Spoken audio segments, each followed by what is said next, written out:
You remember way back at the beginning of the Marvel Cinematic Universe when Robert Downey Jr. was stealing our hearts with his charm and his wit and his arrogant guy, but with a heart of gold archetype that would be imitated with literally almost every other Marvel character that would come thereafter. But it was awesome in Iron Man. And do you remember when it got to the end and you're like, oh man, I know the beats of how these secret identity superhero movies go. It's like, we as the audience, we get to be in on the secret. That's pretty fun. But all of the stooges in the show, they don't know. And so one of the big plot points is going to be like, who is Iron Man? And everybody has to wonder, and he has to do what it takes to defend and hide his secret identity. That's so fun. Yeah, let's do this as a whole franchise. And he's up there at the podium and he's got his little notes. He's like, yeah, you know what? Actually, I'm Iron Man. It's like, that's great. One, because it's different and it bucked the trend. Two, because it's in keeping with the comic books. Everybody in the comic books knows that Tony Stark is Iron Man. And three, because it totally fits with his character. Like, come on, I'm Iron Man. I have a role to play here. And now is the time when it is appropriate for you to know exactly who it is. It's me. Look, I ain't saying Jesus of Nazareth is Iron Man. It gets better than that. It's better set up than that in the book of Matthew, even though I did think Iron Man was a cinematic achievement. It's a good show. The Bible's even better. Matthew's even better. The way it relates to the Old Testament is even better. But that was such a wonderful punctuation moment on that whole Iron Man build right there at the end of the story. And if you think about it, we haven't really had the truth is, I am Iron Man moment yet from Jesus. And in fact, critics of Christianity and the Bible, which it's always funny to me.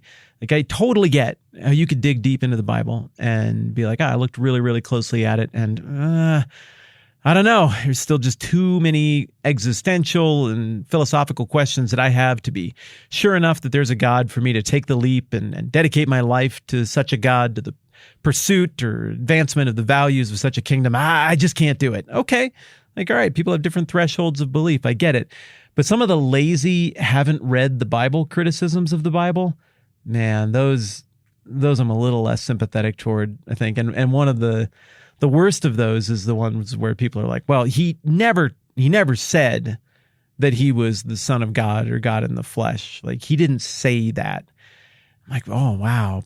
But he totally did. Like, in every way imaginable, short of just standing up like a proud, arrogant Tony Stark and saying, the truth is, I am the Son of God. The truth is, I am God in the flesh. Well, that's what a Tony Stark would say, who's here a little bit to be served and adored by his fans and his minions.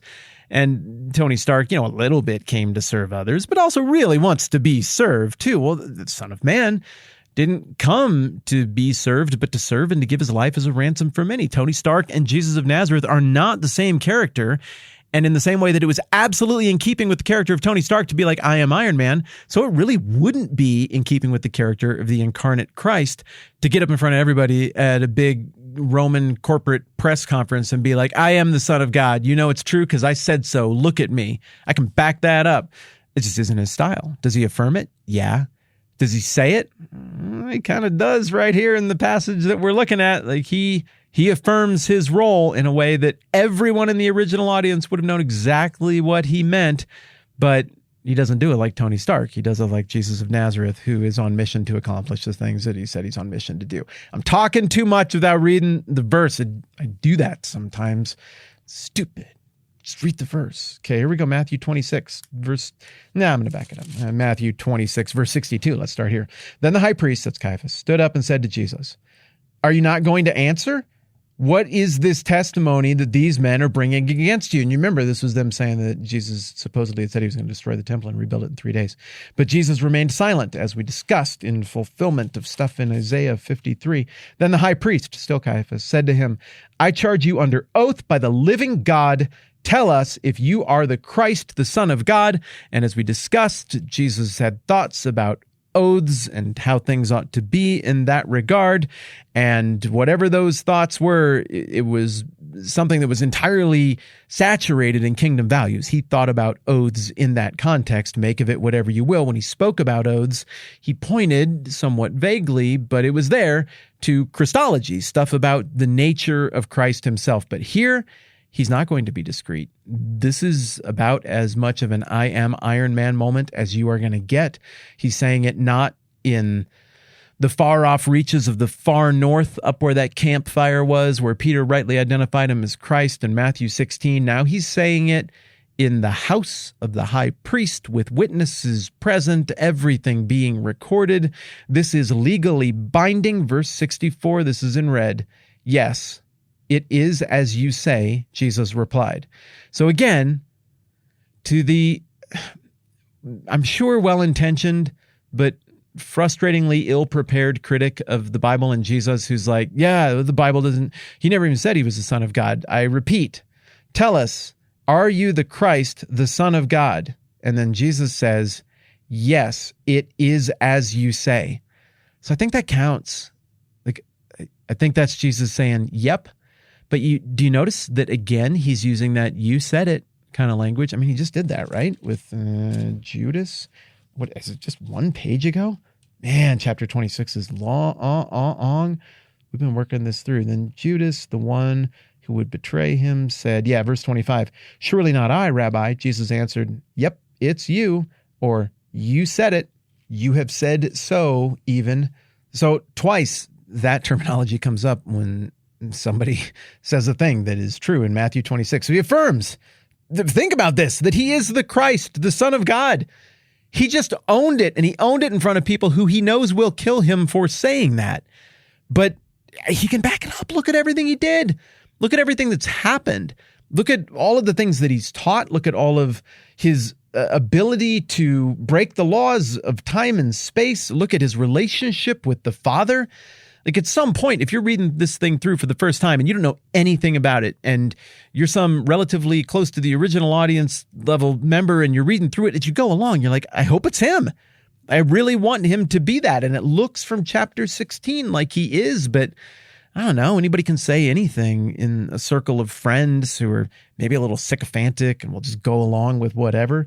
But here he's saying it on record, and he's saying it to people who are going to kill him for saying it. Yeah, he's the Christ. That is the Messiah, the Son of God, meaning that what he just said to them is, yes, I am the one about whom all of history speaks. I am the centerpiece of history and existence. I am the thin spot between God and man. I am God in the flesh. I am the suffering servant. They knew Isaiah 53, meaning that what he is saying is that what you are doing right now is what the bad guys do in Isaiah 53. That is also implicit in what he's saying. I am the way, the truth, and the life. I am the bread of life. I am all the things that he says over in John that he is. I am. I mean, like essence, it's like the name of actual God. He said it 7 times in John. And now here, he's confirming it. And the scary thing is that there'd been a whole lot of messianic claimants who got up just like Tony Stark and were like, I'm the Messiah. We looked at a bunch of them over on the YouTube channel. You should go check out that video if you haven't. I cover a ton of these rival messiahs. It's the thumbnail. If you can't find it, it's from last summer. It's thumbnail with the guy with the glasses on. It says Carl, and he's a fake messiah. There's a painting. It's a great thumbnail. My favorite thumbnail I've maybe ever made. You should check it out just for that, if nothing else. But all of these rival messiahs who made big, giant Tony Stark style claims, they could not back it up. Come on. Pilate broke up one of these cabals that had come together with a couple of soldiers and some spears. Other guys got arrested out in the desert. Other people just went out and were like, oh, I'm in trouble with the government because I said it was the Messiah. I'll go live in a cave. And then, when we heard from them again, never. They just went away with the slightest bit of pressure. None of them broke the laws of time and space, let alone broke the laws of time and space in front of a gajillion witnesses, both friendly and hostile, even witnesses who hated the way he broke the laws of time and space so much that they told him to go away because they were freaked out about it and didn't know what to make of it. This guy, Jesus of Nazareth, he's scary because when he says, yeah, it says, you say, I am the Christ, the Messiah, the Son of God. That's the question he's answering. He can back it up. This is the biggest, most dramatic moment in the whole Gospel of Matthew so far.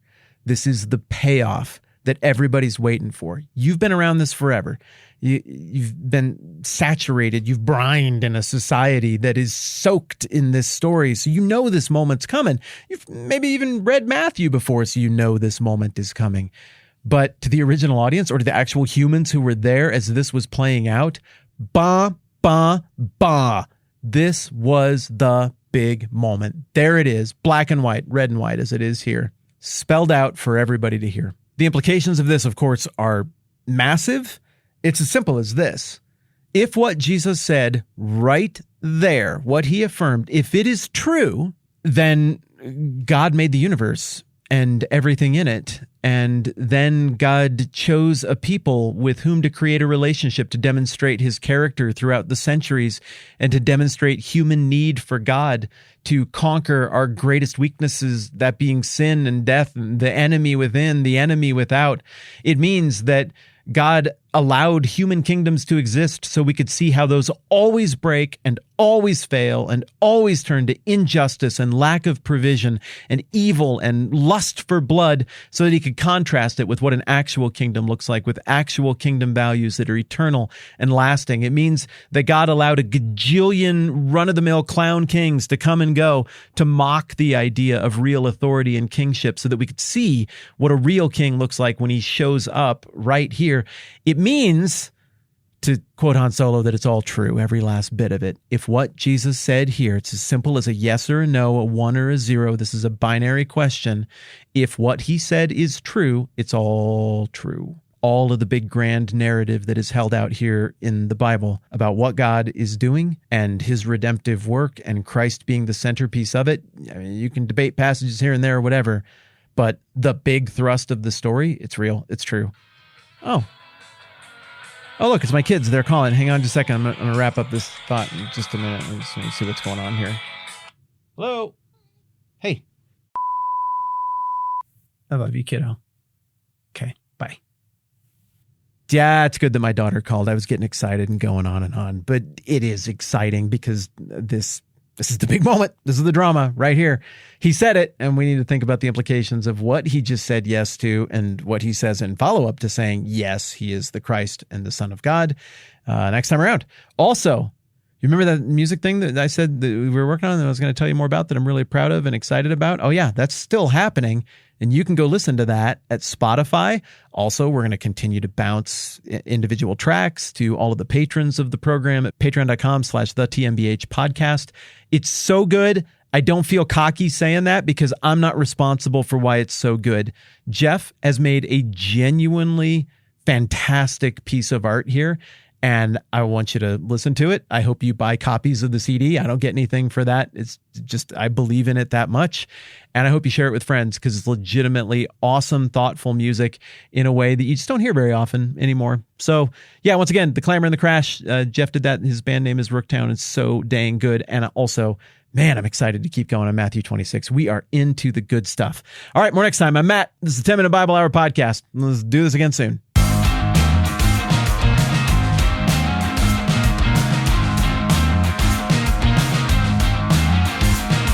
Everybody knows how everything goes, but here come the crows.